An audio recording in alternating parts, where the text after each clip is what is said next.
ప్రభుత్వ భూములలో ఎవరైతే ఇండ్లు కట్టుకొని ఉన్నారో హ్మ్. వాళ్ళ దగ్గర ఇప్పుడు మళ్ళీ కొంత వసూలు చేయాలనేది ప్రభుత్వ ఉద్దేశంగా మనకు స్పష్టంగా తెలిసిపోతుంది. ఓకే. ఇప్పుడు ముఖ్యమంత్రి గారి ఇల్లే ఉందట అందులో. హ్మ్. అంటే ఎంత విచిత్రం అంటే కాదేది నేను ఇంకా అదే అడగబోతున్నాను. అంటే సీఎం ఇల్లే నిషేధిత జాబితాలో ఉంది అని మంత్రి అంటున్నాడు. సీఎం ఇల్లు నిషేధిత జాబితాలో ఉంది, సీఎం తమ్ముడి ఇల్లు ఎఫ్టీఎల్ లో ఉంది. హ్మ్. ఇట్లా ఇప్పుడు రంగనాథ్ గారిది కూడా ఎఫ్టీఎల్ లో ఉన్నదని చెప్తారు. అది నిజమేంతో అబద్ధమేంతో అది ప్రభుత్వ రికార్డ్స్ చెప్పాలి. ఇట్లా చాలా ప్రాపర్టీస్ని ఓకే. కష్టార్జితంతో కొనుక్కున్నటువంటి ప్రాపర్టీస్ని వాళ్ళ నువ్వు ప్రభుత్వ భూమి అంటే వాళ్ళ పరిస్థితి ఏంది, వాళ్ళకి న్యాయం ఎన్ని సంవత్సరాలకు ఎంత కాలంకి జరుగుతుంది. ఓకే. ఇప్పుడు నువ్వు ఎంత కాలంలో ఒక కాల పరిమితి పెట్టలేదు ఈయన. అవును. ఓకే. చెప్పలేదు ఈ గడువులోపు మేము చేస్తామని చెప్పలేదు. 2 రోజులలో క్లియర్ ఎట్లయితే అండి. రైట్. ఇప్పుడు కలెక్టర్ నీకు సంతకం పెట్టడానికి ఆయనకు టైం సరిపోదు. అవును.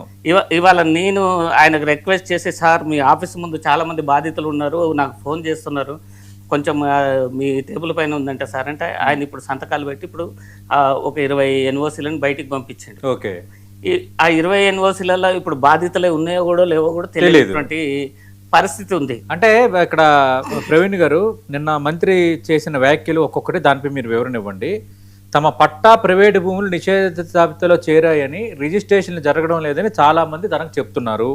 హైదరాబాదు, రంగారెడ్డి, మేడ్చల్, సంగారెడ్డి జిల్లాల పరిధిలో ఇవి ఎక్కువ ఉన్నాయి. అధికారులు తప్పిదం కారణంగా ఈ సమస్య ఏర్పడింది. ప్రైవేటు భూములు సైతం నిషేధిత జాబితాలో చేరాయి అని ఆయన అంటున్నాడు.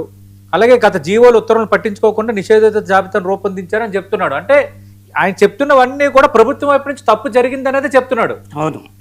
కానీ ఇప్పుడేమో తప్పును సరిదిద్దుకోవడానికి బాధితులు మీరు అప్లై చేసుకోవాలని అడుగుతున్నారు. ప్రభుత్వం చేసిన తప్పుకు ఇప్పుడు బాధితులు దరఖాస్తు చేసుకోవాలి.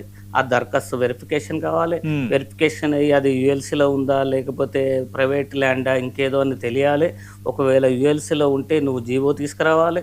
నువ్వు జీవో తీసుకొచ్చి గజానికి ఇంత తీసుకొని రెగ్యులరైజ్ చేయాలి. అంటే ఇది ఎంత పెద్ద ప్రాసెస్. పోనీ ఇప్పుడు నువ్వు జీవో తీసుకొస్తావు, నువ్వు జీవో తీసుకురాగానే నేను రెగ్యులరైజ్ చేసుకోవడానికి నా దగ్గర డబ్బులు ఉండాలి కదా. ఇది ఆటవిక న్యాయం అండి. 30 సంవత్సరాలు 40 సంవత్సరాలు గడిచిన స్టార్టింగ్ లో ఒక పదం వాడారు. అంటే కత్తితో పొడిచి హాస్పిటల్లోకి వైద్యానికి నేను ఖర్చులకు నేను ఇస్తాను. ఖర్చులు ఇవ్వట్లేడు ఇక్కడ. అది కూడా లేదు. నువ్వే భరించాలి. వైద్యం చేసుకో అంటున్నాడు. నువ్వు తిరుగు ఇక నువ్వు వైద్యం చేసుకో, హాస్పిటల్ పోయి నువ్వు ట్రీట్మెంట్ చేసుకో. పొరపాటు అయితే అయింది, పొరపాటు చేసిన, నేను కత్తితోటి పొడిచిన, కానీ నువ్వే ట్రీట్మెంట్ చేయించుకోవాలి. నేను చెయ్యను. ఓకే. అంటే ఇప్పుడు నేనైతే నీ ప్రైవేట్ ఆస్తి అయినా ప్రభుత్వ ఆస్తి అయినా నిషేధిత జాబితాలో పెట్టినా నువ్వు దరఖాస్తు చేసుకో.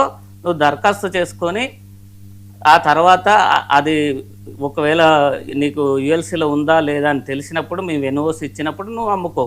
అప్పటిదాకా నువ్వు అమ్ముకోవడానికి వీల్లేదు. నీ బిడ్డ పెళ్లి ఉండని, నీకు వైద్య ఖర్చులు అవసరం ఉండని, నీకు పిల్లల చదువుల ఖర్చులు అవసరం ఉండని ఇప్పుడు రిజిస్ట్రేషన్ చేయమని స్పష్టంగా ప్రభుత్వం చెప్తుంది. ఓకే. అంటే ప్రవీణ్ గారు ఇంకో మాట అన్నాడు ఆయన.